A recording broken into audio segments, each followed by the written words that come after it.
Oh, I think he'll adhere to the rules, and I think anytime that we're going through some subtle changes or some adjustments to the pace of game or instant replay, there's going to be some growing pains. We fully anticipate that.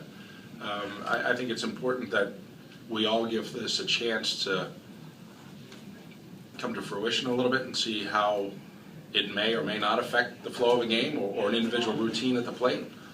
And I think that's what's important here, is that there's a personal routine at the plate or on the mound that is part of the natural flow of a game.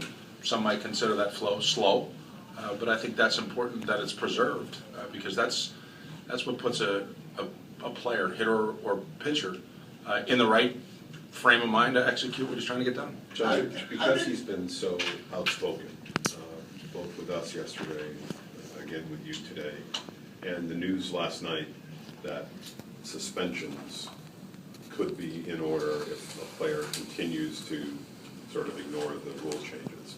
Do you worry that David's putting a target on his back with some of these comments? No, not at all. I think the one thing that David has done, he's an all-star player. He's a guy that is about playing the game the right way. I don't think he's putting a target on his back. He spoke his mind, and that's where we don't want to make this too much of an issue because I think it'll end up being a subtlety inside the game. But this is no different than when they had fines and potential suspensions for relievers coming out of the bullpen that took too long. We dealt with our guys that were a little bit slower than normal in a way that you got to remind them of some things as the game unfolds. John, what are you looking for from your pitchers when you see them on the mound against hitters for the first time as opposed to the earlier bullpens? Pitch to contact.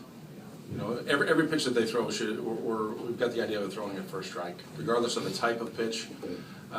We hopefully put a guy, even though a hitter's going to see 5 pitches or so, take 5 swings, we want the pitcher to think it's the first pitch of the at-bat where you're executing first pitch strike. So it's strike-oriented. You're using all your pitch mix for the first time seeing hitters, and you're just seeing hitters how they react to the stuff you're throwing at the plate.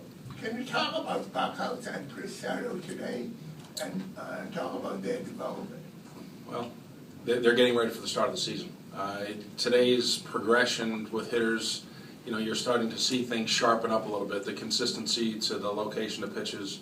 If they misfire on a pitch, you're starting to see that an adjustment is made in 1 or 2 pitches. Those are all natural and quality steps towards games beginning next week.